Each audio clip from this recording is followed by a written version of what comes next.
अपार बख्शिश ते कोटन कोट शुकराना भाई थोड़ा सब दा। मेरे ते जे इल्जाम लगे सन ना जी, ते जे जिहा परचा मेरे ते सरकारां ने दिता सी, आम तौर ते यह जिहा NDPS का परचा किसी दे हो जाए ना तो पिंड वाले मूँह नहीं लाउंदे। ये कोई बड़ा यह जिहा परचा नहीं जिहड़ा आपां कह सकदे सूरमिਆਂ ते होया। घटिया किस्म का अत नीच दर्जे का परचा ਉਹ ਦਾਸ ਤੇ ਕੀਤਾ कि ਇਹਨੂੰ बेइज्जत जलील करना। और परचा जिस तरीके नाल होया ये गल थोड़े तो लुकी छिपी नहीं किसी तो। और ये जलालत 2013 की मैं रोज झलदा आया, किसी नाल इस गल का दुख नहीं साझा किया क्योंकि विरोधियों को होर कुछ कहण नूं मेरे खिलाफ सी नहीं। हल्के का काम बोलदा सी, थोड़ा प्यार बोलदा सी। कोई यह नहीं कह सकता सीगा कि असीं मजीठीए कोल काम कराउण गए ते असीं पैसे दे के काम कराए। अज तक इन्हां नूं बंदा नहीं लभ्या। करप्शन का मेरे ते कोई एलीगेशन नहीं, होर किसी किस्म की कोई एलीगेशन नहीं। किसी ने कदे मैनूं शराब पींदिया नहीं वेख्या, कदे ठेके ते डिग्गिया नहीं वेख्या। ते विरोधियों नूं होया कि हुण इहनूं घेरना किवें।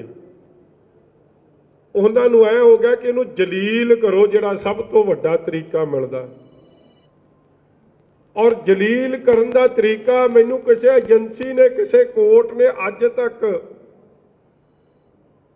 कदे गुनाहगार नहीं दस्सिया। इसलिए मैं इस गल दा भी धन्नवादी हाँ कि लख हज़ारां कोशिशां बाद भी कई साबका मुख्यमंत्री होके गए हैं, हमेशा उन्होंने एक गल कही है कि प्रूफ लियाओ, मजीठीए नूं सवेरे कार्रवाई कर देंगे।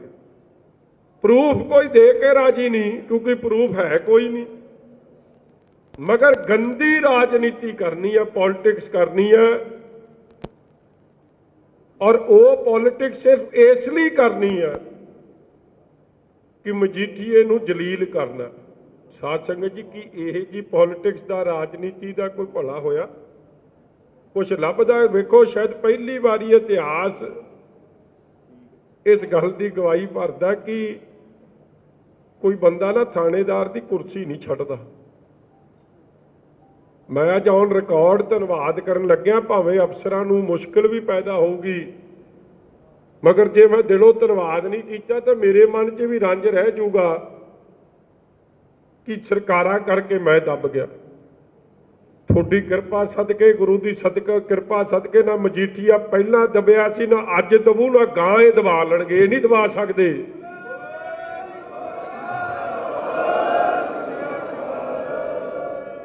मजीठीआ दबदा जां डरदा ते वो सच्चे पातशाह मालिक तो डरदा ते जां उहदी संगत तो डरदा जिहदे विच रब वसदा। साध संगत जी, सोता साहब DGP लगे सी कि नहीं लगे सी? पहला दिनकर गुप्ता DGP सी, उन्हां नूं हटाया गया ते सोता साहब नूं लाया गया। और सोता साहब नूं उस वेले जदों बदल के लाया गया, दिनकर गुप्ता जी नूं DGP तो बदल के सोता साहब नूं लाया गया।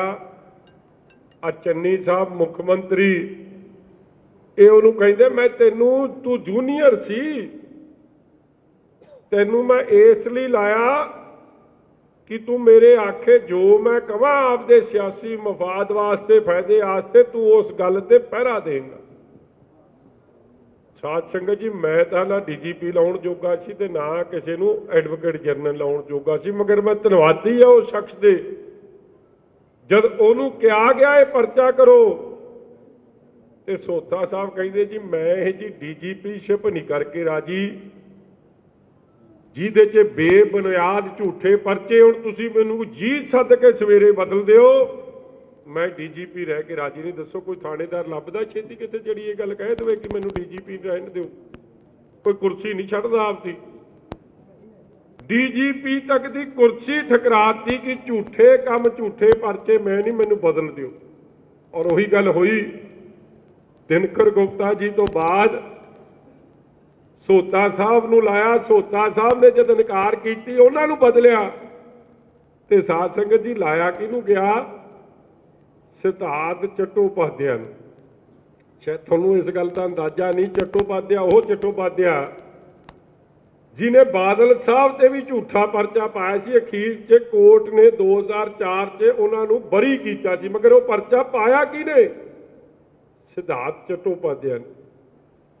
ਔਰ ਮੈਨੂੰ ਯਾਦ ਹੈ 2007 ਦੀ ਜਦ ਸਰਕਾਰ ਆਈ, ਉਸ ਵੇਲੇ 2007 ਦੀ ਜੀ ਸੀ ਜਾਂ 12 ਦੀ ਸੀ, ਜਦੋਂ ਮੌਕੇ ਦਾ ਡੀਜੀਪੀ ਮੇਰੇ ਕੋਲ ਆਇਆ ਤੇ ਮੈਨੂੰ ਕਹਿੰਦਾ ਜੇ ਤੈਨੂੰ ਗੁੱਸਾ ਨਾ ਹੋਵੇ ਤੇ ਸਿਧਾਰਥ ਚੱਟੋਪਾਧਿਆ ਨੂੰ NRI ਕਮਿਸ਼ਨ ਦਾ ਉਹ ਮੈਂਬਰ ਬਣਾ ਸਕਦੇ ਆ। ਮੈਂ ਜੀ ਸਦਕੇ ਬਣਾਓ, ਮੇਰਾ ਇਹਦੇ ਨਾਲ ਕੋਈ ਵੈਰ ਵਿਰੋਧ ਨਹੀਂ। ਇਹਨੇ ਜੋ ਕਰਨਾ ਸੀ ਕਰ ਲਿਆ, ਗੁਰੂ ਨੇ ਕਚਹਿਰੀਆਂ ਨੇ ਇਨਸਾਫ ਕਰਤਾ, ਮਗਰ ਇਹਨੂੰ ਅਕਲ ਆਉਣੀ ਚਾਹੀਦੀ ਕਿ ਇਹ ਜੀ ਘਟੀਆ ਰਾਜਨੀਤੀ ਦਾ ਕੋਈ ਫਾਇਦਾ ਨਹੀਂ। ਮਗਰ ਬੰਦਾ ਜਿਹੜੇ ਮਾੜੇ ਸੁਭਾਅ ਦਾ ਹੋਵੇ ਨਾ ਉਹ ਕਦੇ ਸਿੱਧਾ ਨਹੀਂ ਹੋ ਸਕਦਾ। ਔਰ ਉਹੀ ਗੱਲ ਹੋਈ, ਉਹਨੂੰ ਡੀਜੀਪੀ ਲਾਇਆ ਔਰ ਡੀਜੀਪੀ ਜਿਹਨੂੰ ਲਾਇਆ ਉਹਦੇ ਖਿਲਾਫ ਸੁਪਰੀਮ ਕੋਰਟ ਦੇ ਆਰਡਰ ਕੀ ਸ਼ਾਇਦ ਹੀ ਕਿਸੇ ਅਫਸਰ ਦੇ ਖਿਲਾਫ ਇਹ ਜੇ ਆਰਡਰ ਹੋਣੇ। ਮੈਂ ਸੁਪਰੀਮ ਕੋਰਟ ਦੀ ਉਹ ਕਾਪੀ ਨਹੀਂ ਲਾਇਆ ਕਿਉਂਕਿ ਮੈਨੂੰ ਨਹੀਂ ਪਤਾ ਸੀ ਅਸੀਂ ਕੋਈ ਗੱਲ ਕਰਨੀ ਅੱਜ। ਸੁਪਰੀਮ ਕੋਰਟ ਦੇ ਆਰਡਰ ਕੀ ਹੈ? ਡੀਜੀਪੀ ਲੱਗਣ ਦੇ ਲਾਇਕ ਹੀ ਨਹੀਂ, ਇਹ ਅਨਫਿਟ ਬੰਦਾ। ਕਦੇ ਸੁਪਰੀਮ ਕੋਰਟ ਦੀ ਟਿੱਪਣੀ ਵੀ ਕਿਸੇ ਪੁਲਿਸ ਅਫਸਰ ਬਾਰੇ ਸੁਣੀ ਹੈ? ਜੇ ਹੋਈ ਹੋਵੇ ਤੇ ਕੀ ਉਹਨੂੰ ਕਦੇ ਡੀਜੀਪੀ ਲਾਉਣਾ ਚਾਹੀਦਾ? ਨਹੀਂ, ਮਗਰ ਉਹਨੂੰ ਲਾਇਆ ਇਸ ਲਈ ਗਿਆ ਕਿਉਂਕਿ ਇਹਨਾਂ ਨੂੰ ਕੋਈ ਅਫਸਰ ਹੀ ਨਹੀਂ ਲੱਭਦਾ ਸੀ ਜਿਹੜਾ ਦਾਸ ਤੇ ਝੂਠਾ ਪਰਚਾ ਦੇ ਸਕਦਾ ਸੀ। ਉਹਦੇ ਨਾਲ ਇਹ ਗੱਲ ਮੁੱਕੀ ਕਿ ਭਾਵੇਂ ਤੇਰੇ ਖਿਲਾਫ ਸੁਪਰੀਮ ਕੋਰਟ ਦੇ ਆਰਡਰ ਨੇ, ਭਾਵੇਂ UPSC ਤੇਰੇ ਇਸ ਕਰਕੇ ਤੈਨੂੰ ਡੀਜੀਪੀ ਨਹੀਂ ਲਾਉਂਦੀ, ਮਗਰ ਜੇ ਤੂੰ ਇਹ ਪਰਚਾ ਦਰਜ ਕਰੇਗਾ ਅਸੀਂ ਜਾ ਕੇ ਯੂਨੀਅਨ ਪਬਲਿਕ ਸਰਵਿਸ ਕਮਿਸ਼ਨ ਤੇ ਤੇਰੀ ਲੜਾਈ ਲੜਾਂਗੇ, ਤੇਰਾ ਕੇਸ ਲੜਾਂਗੇ ਕਿ ਤੂੰ ਡੀਜੀਪੀ ਲੱਗ ਜੇ। ਸਾਚਗਾਠ ਹੋਈ, ਸੌਦੇਬਾਜ਼ੀ ਹੋਈ ਤੇ ਉਸ ਬੰਦੇ ਨੂੰ ਡੀਜੀਪੀ ਲਾਤਾ। ਤੇ ਸ਼ਾਇਦ ਮੈਂ ਪਹਿਲਾਂ ਹੀ ਸ਼ਖਸ ਹੋਣਾ, ਆਮ ਤੌਰ ਤੇ ਤਾਂ ਥਾਣੇਦਾਰ ਹੀ ਪਰਚਾ ਕਰਦਾ ਹੁੰਦਾ ਨਾ, ਪਹਿਲਾ ਹੀ ਬੰਦਾ ਹੋਣਾ ਜੀ ਤੇ ਡੀਜੀਪੀ ਨੇ ਆਪ ਲਿਖਤੀ ਪਰਚਾ ਦੇ ਦਿੱਤਾ ਪਿਓ ਦੇ ਪੁੱਤ ਨੇ। ਕਦੇ ਵੀ ਡੀਜੀਪੀ ਨੇ ਆਪ ਪਰਚਾ ਨਹੀਂ ਦਿੰਦਾ, ਉਹ ਮਾਰਕ ਕਰਦਾ ਥੱਲੇ ਥਾਣੇ ਨੂੰ ਕਿ ਤੁਸੀਂ ਕਰ ਦਿਓ। ਧਾਰਾ ਵੀ ਲਿਖਦੀਆਂ, ਇਹ ਜੀਆਂ ਧਾਰਾਂ ਲਿਖੀਆਂ ਕਿ ਕਿਸੇ ਦੀ ਜ਼ਮਾਨਤ ਨਾ ਹੋ ਜੇ, ਕਿਉਂਕਿ ਗੱਲ ਚੰਨੀ ਨਾਲ ਮੁੱਕੀ ਸੀ, ਗੱਲ ਸਿੱਧੂ ਨਾਲ ਮੁੱਕੀ ਸੀ, ਗੱਲ ਸੁੱਖੀ ਰੰਧਾਵੇ ਨਾਲ ਮੁੱਕੀ ਸੀ ਕਿ ਜੇ ਇਹ ਜਿਹਾ ਪਰਚਾ ਦੇਗਾ ਫੇਰ ਤਾਂ ਤੈਨੂੰ ਲਾਵਾਂਗੇ, ਜੇ ਨਿੱਕਾ ਮੋਟਾ ਪਰਚਾ ਦਿੱਤਾ ਤੇ ਤੈਨੂੰ ਲਾਵਾਂਗੇ ਨਹੀਂ। ਔਰ ਗੱਲ ਉਹੀ ਹੋਈ।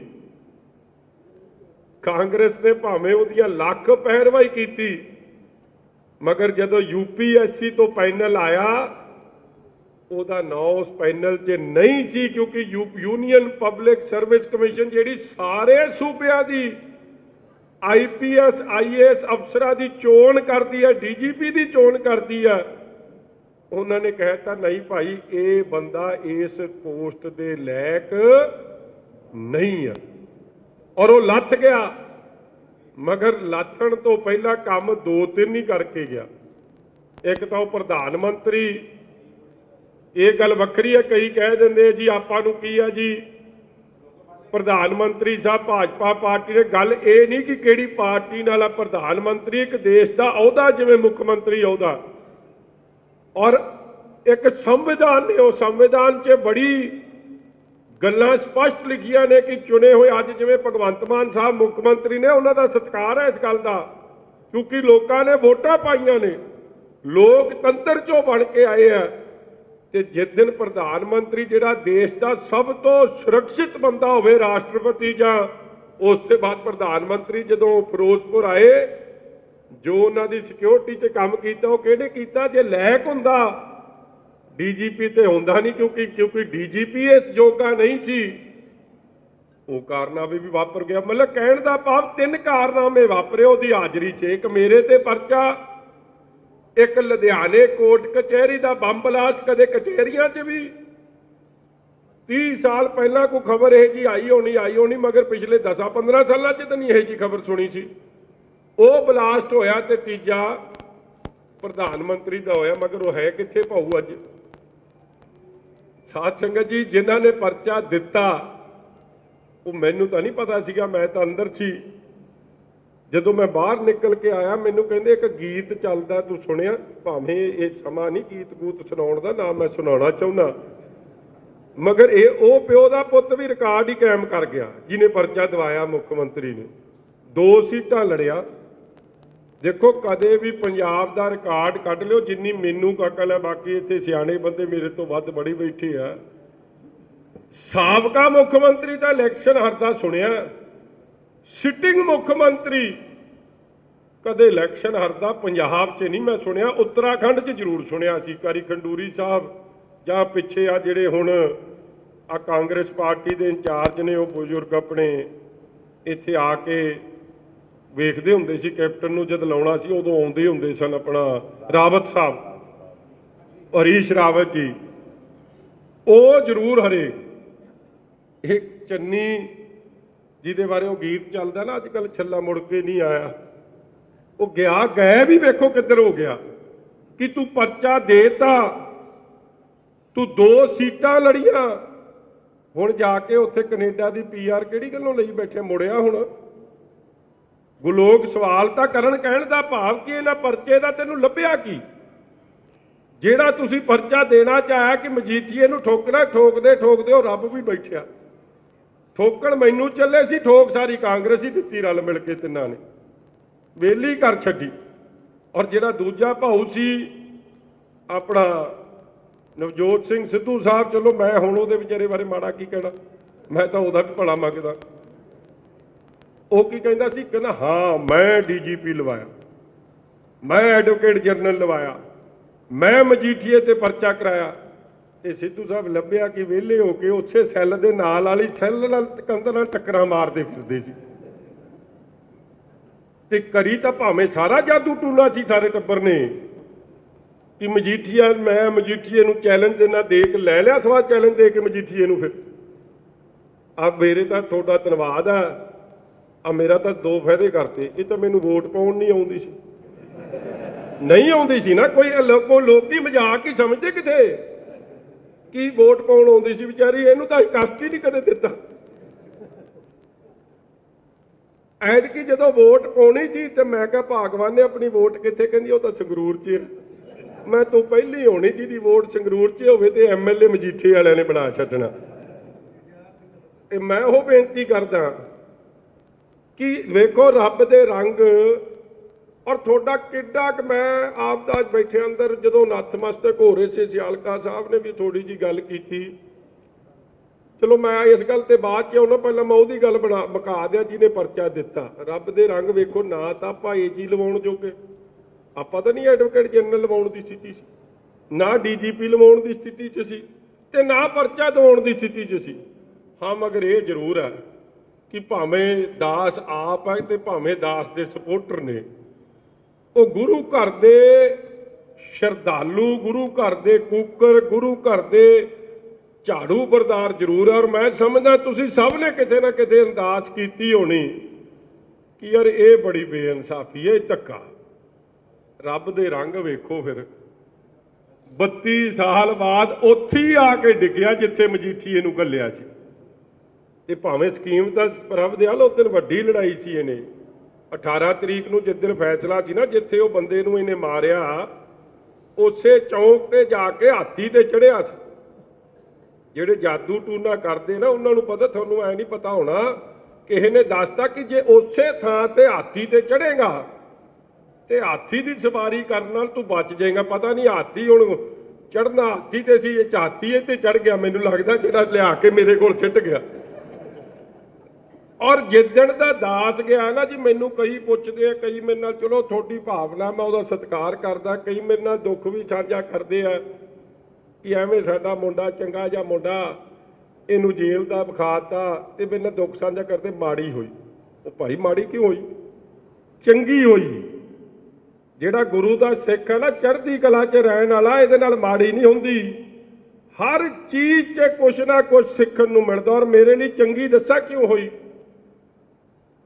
ਆਪਾਂ ਬਾਹਰ ਰਹਿੰਦੇ ਕਦੇ ਬੰਦੀ ਸਿੰਘਾਂ ਦੀ ਸਥਿਤੀ ਨਹੀਂ ਸਮਝ ਸਕਦੇ ਸੀ।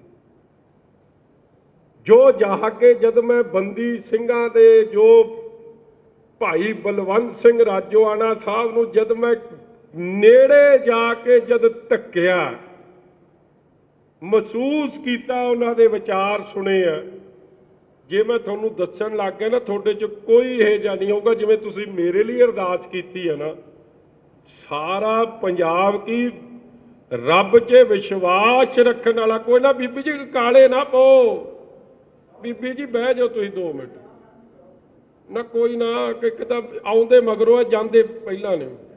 ਬਹਿ ਜਾਓ 2 ਮਿੰਟ ਬੀਬੀ ਜੀ।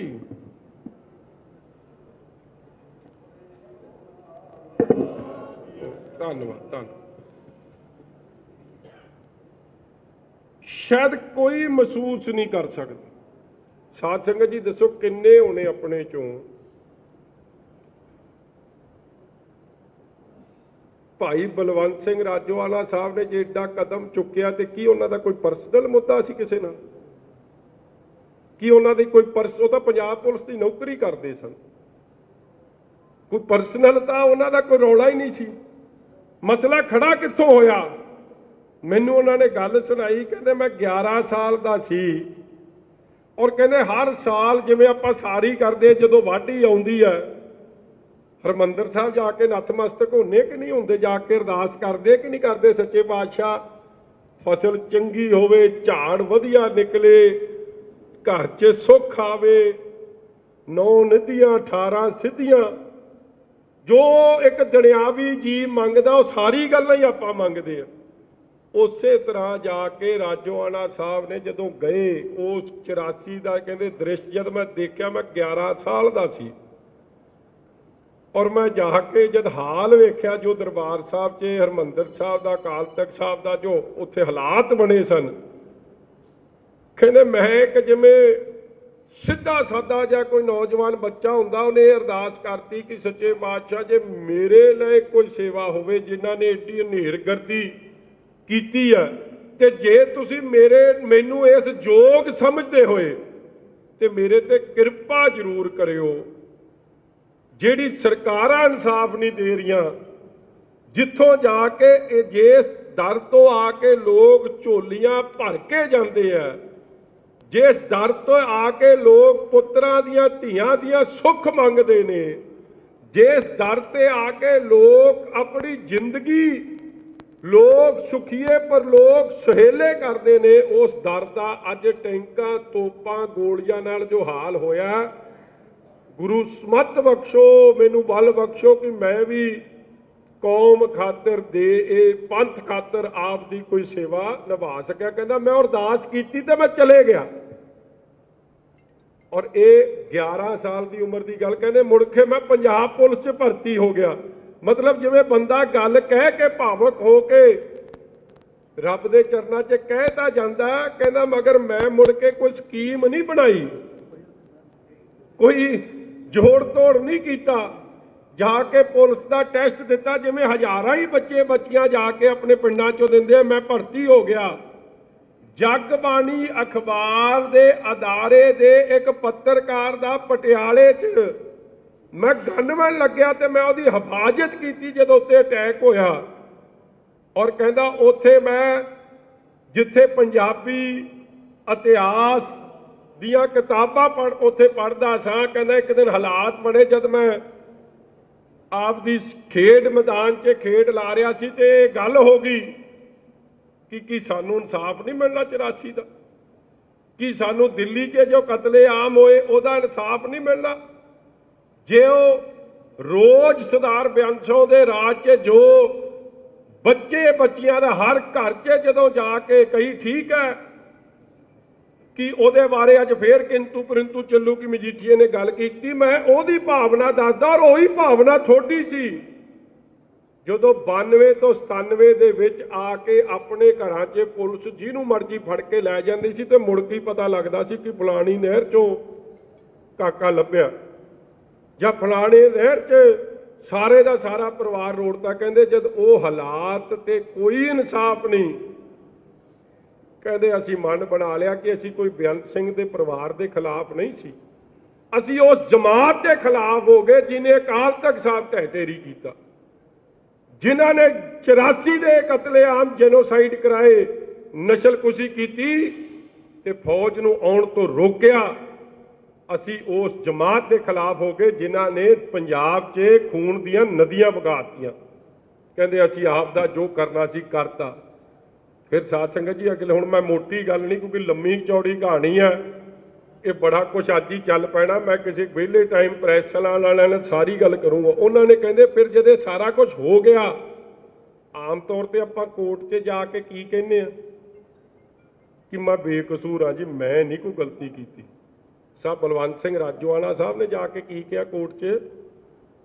ਹਾਂ ਮੈਂ ਕੀਤਾ ਤੇ ਮੇਰੇ ਕਰਨ ਦਾ ਕਾਰਨ 84 ਸੀ, ਸ੍ਰੀ ਅਕਾਲ ਤਖਤ ਸਾਹਿਬ ਤੇ ਅਟੈਕ ਸੀ ਜੋ ਪੰਜਾਬ 'ਚ ਹੋਇਆ, ਉਹ ਕਾਰਨ ਸੀ। ਕਦੇ ਮੁੱਕਰੇ ਨਹੀਂ, ਅੱਜ ਤੱਕ ਨਹੀਂ ਮੁੱਕਰੇ। ਤੇ ਕੀ ਸੱਚ ਬੋਲਣ ਦੀ ਵੀ ਫਿਰ ਸਜ਼ਾ ਹੁੰਦੀ ਹੈ? ਜਿਨ੍ਹਾਂ ਨੇ ਕਬੂਲਿਆ ਕਿ ਉਹਨਾਂ ਨੂੰ ਅੱਜ 27 ਸਾਲ ਪੂਰੇ ਹੋ ਗਏ ਆ, ਉਹਨਾਂ ਨੂੰ ਫਾਂਸੀ ਲੱਗ ਗਈ। ਫਾਂਸੀ ਦੀ ਉਮਰ ਕੈਦ 'ਚ ਤਬਦੀਲ ਹੋਵੇ, ਇਹ ਸਰਕਾਰ ਨੇ ਲਿਖਿਆ, ਸ਼੍ਰੋਮਣੀ ਗੁਰਦੁਆਰਾ ਪ੍ਰਬੰਧਕ ਕਮੇਟੀ ਨੇ। ਕਿਉਂਕਿ ਰਾਜੋਆਣਾ ਸਾਹਿਬ ਨੂੰ ਜਦ ਸਾਰੇ ਬੇਨਤੀ ਕਰਨ ਵਾਸਤੇ ਗਏ ਕਿ ਰਾਜੋਆਣਾ ਸਾਹਿਬ ਤੁਹਾਡੀ ਮੌਤ ਦੀ ਜਿਹੜੀ ਸਜ਼ਾ ਇਹ ਬਦਲੀ ਨਹੀਂ ਜਾ ਸਕਦੀ ਜਦ ਤੱਕ ਤੁਸੀਂ ਨਹੀਂ ਲਿਖ ਕੇ ਦਿਓਗੇ। ਕਹਿੰਦੇ ਰਾਜੋਆਣਾ ਸਾਹਿਬ ਦਾ ਜਵਾਬ ਸੀ ਮੈਂ ਨਹੀਂ ਹੁਣ ਪਿੱਛੇ ਹਟਦਾ, ਮਾਫ ਕਰਨੀ ਹੈ ਤਾਂ ਸਰਕਾਰਾਂ ਕਰ ਦੇਣ। ਸਾਡੇ ਇਹ ਗੱਲ ਸਮਝਦੇ ਹੋਇਆ ਕਿ ਹਾਲਾਤ ਕੀ ਬਣੇ, ਮਗਰ ਮੈਂ ਆਪ ਦੀ ਮੌਤ ਨੂੰ, ਮੈਨੂੰ ਜਿਹੜੇ ਦਿਓੜੀ 'ਚ ਅਫਸਰ ਸਨ ਨਾ ਉਹ ਦੱਸਦੇ, ਜਿਸ ਦਿਨ ਕਹਿੰਦੇ ਸੁਪਰਿੰਟੈਂਡੈਂਟ ਨੇ ਗੱਲ ਦੱਸੀ, ਘਬਰਾਉਂਦਾ ਕਹਿੰਦਾ ਦੱਸਦਾ ਸੀ ਕਿ ਪਹਿਲਾਂ 5-7 ਅਫਸਰ ਇਕੱਠੇ ਹੋਏ, ਉਹਨਾਂ ਨੇ ਜਿਵੇਂ ਮੇਰੇ ਨਾਲ ਤੁਸੀਂ ਦੁੱਖ ਸਾਂਝਾ ਕਰਦੇ ਹੋ, ਮੇਰਾ ਤਾਂ ਬਹੁਤ ਮਤਲਬ ਨਿੱਕੀ ਜੀ ਗੱਲ ਹੈ। ਮਗਰ ਰਾਜੋਆਣਾ ਸਾਹਿਬ ਨੂੰ ਜਦੋਂ ਦੱਸਣਾ ਸੀਗਾ ਕਿ ਤੇਰੇ ਮੌਤ ਦੇ ਵਾਰੰਟ ਆ ਗਏ ਆ, ਤੇ ਦਿਓੜੀ 'ਚ ਜਦ ਉਹਨੂੰ ਦੱਸਿਆ ਸੁਪਰਿੰਟੈਂਡੈਂਟ ਨੇ ਕਿ ਤੇਰੀ ਮੌਤ ਦੇ ਵਾਰੰਟ ਆ ਗਏ ਆ, ਜਹੇਦਾਰ ਉੱਠ ਕੇ ਸਭ ਤੋਂ ਪਹਿਲਾਂ 5 ਜਕਾਰੇ ਛੱਡੇ, ਬੋਲੇ ਸੋ ਨਿਹਾਲ। ਦਿਓੜੀ ਵਾਲੇ ਅਫਸਰ ਮੈਨੂੰ ਕਹਿੰਦਾ ਅਸੀਂ ਐਡਾ ਚੜ੍ਹਦੀ ਕਲਾ ਦਾ ਸਿੰਘ ਨਹੀਂ ਵੇਖਿਆ, ਤੇ ਕਹਿੰਦਾ ਜਿਹਨੂੰ ਮੈਂ ਉਡੀਕਦਾ ਸਾਂ ਹੁਣ ਉਹ ਆ ਗਈ ਆ ਤੇ ਤੁਸੀਂ ਹੈਰਾਨ ਹੋਵੋਗੇ। 16 ਨੰਬਰ ਚੱਕੀ ਹੈ ਰਾਜੋਆਣਾ ਸਾਹਿਬ ਦੀ, 16 ਨੰਬਰ। ਤੇ ਉੱਥੋਂ ਜਿਹੜੀ ਮੌਤ ਦਾ ਫੰਦਾ ਨਾ, ਜਿੱਥੇ ਮੌਤ ਦਿੰਦੇ ਆ, ਉਹ ਕਿੰਨੇ ਕਦਮ ਹੈ ਕਿਸੇ ਨੂੰ ਪਤਾ? 16 ਕਦਮ ਪੁੱਟੇ ਤੇ ਉਹ ਥਾਂ ਹੈ।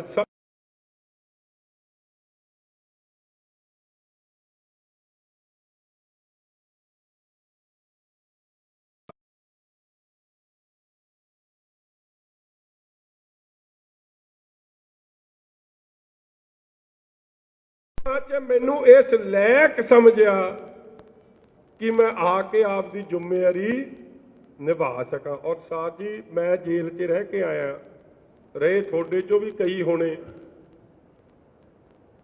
ਹਰ ਬੰਦਾ ਨਾ ਉੱਥੇ ਡਿਪਰੈਸ਼ਨ ਦਾ ਮਰੀਜ਼ ਹੋ ਜਾਂਦਾ, ਉਹਦੀ ਜਦੋਂ ਜ਼ਮਾਨਤ ਨਹੀਂ ਹੁੰਦੀ ਨਾ, ਉਹਨੂੰ BP ਹਿੱਲਿਆ ਹੁੰਦਾ, ਉਹਨੂੰ ਨੀਂਦ ਆਉਂਦੀ ਨਹੀਂ, ਤੇ ਡਾਕਟਰ ਉਹਨੂੰ ਕੋਈ ਨਾ ਕੋਈ ਗੋਲੀ ਦਿੰਦਾ ਕਿ ਸੌਂ ਜਿਆ ਕਰੇ।